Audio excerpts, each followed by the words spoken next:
మిత్రులందరూ నమస్కారం. తెలంగాణ శాసనసభ గత 2 సంవత్సరాలుగా రోజు రోజుకు తన విలువలు కోల్పోతుంది.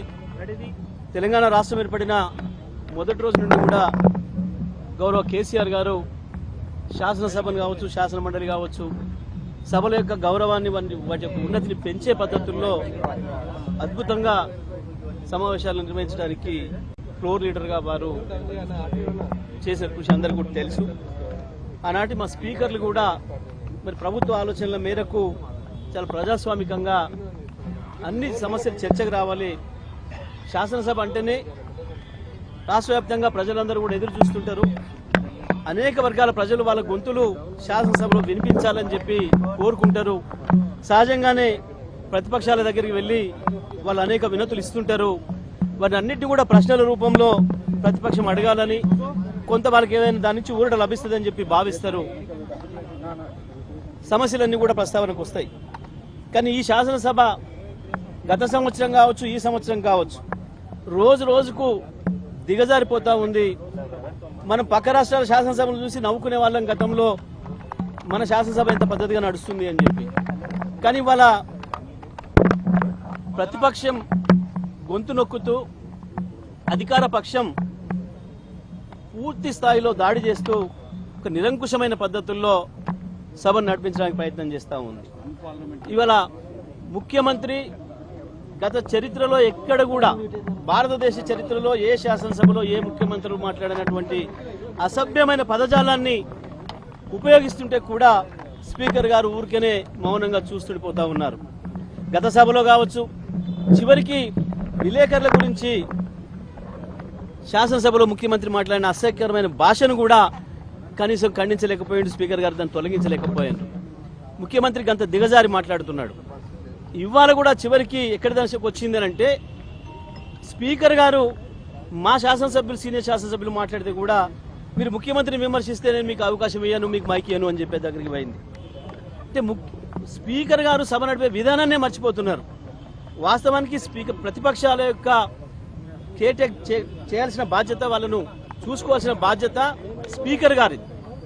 ఒకవైపు ప్రభుత్వ పక్షం నుంచి ఎప్పుడైనా కొంత దాడి జరుగుతున్నప్పుడు ప్రతిపక్షం యొక్క రిస్కులోకి స్పీకర్ గారు రావాలి. సభలో మిగతా సభ్యుల హక్కులను కూడా కాపాడాల్సిన బాధ్యత స్పీకర్ గారిది ఉంటుంది పూర్తిగా. కానీ చాలా విచిత్రంగా ఇవాళ మా వైపు నుంచి ఎటువంటి ప్రొవొకేషన్ లేదు. క్వశ్చన్ అవర్ అనేది పెడితే చరిత్రలో ఎప్పుడు కూడా లేదు ఇప్పటి వరకు. మొత్తం శాసనసభ రికార్డులు తీయండి, ఆంధ్రప్రదేశ్ చరిత్రలో కావచ్చు, తెలంగాణ ఏర్పడిన తర్వాత ఒకే క్వశ్చన్ మీద 2 గంటలు మాట్లాడడం అనేది, క్వశ్చన్ అనేది ఒక ప్రశ్న, దానికి ఒక ఆన్సర్, ఒక వాక్యం 2 వాక్యాలు లేదా ఒక 5-6 వాక్యాలలో అయిపోతుంది. కానీ క్వశ్చన్ అవర్ పేరు చెప్పి ముఖ్యమంత్రి తన చెత్తనంతా వాగి మూసి కంపనంతా తీసుకొచ్చి తన నోటి ద్వారా ఇవాళ అసెంబ్లీలో వదిలి మా సీనియర్ లీడర్లు, ఇవాళ మా ఉపనాయకులు శాసనసభలో హరీష్ రావు గారు కూడా ఆ చర్చలో ఇన్వాల్వ్ అయ్యి వారు కూడా ఒక 3 ప్రశ్నలు వేసిండ్రు. చాలా పద్ధతిగా మొత్తం కూడా చూసింది, దేశమంతా కూడా చూసింది, ప్రజలందరూ కూడా చూసిండ్రు. ఒక ప్రధానమైన ప్రతిపక్షంగా ఇంత బాధ్యతాయుతంగా మేము ఒక ప్రశ్నలు అడిగినాము ప్రజల తరఫున. మేము ప్రజల తరఫున ఉంటాం, మేము మిగతా కార్యక్రమాలు మీరు చేసుకోండి, కానీ పేద ప్రజల ఇండ్లు కూలగొడితే మాత్రం మేము వాళ్ళ వెంట ఉంటామని చెప్పి చాలా స్పష్టంగా చెప్పిన మా పాలసీ.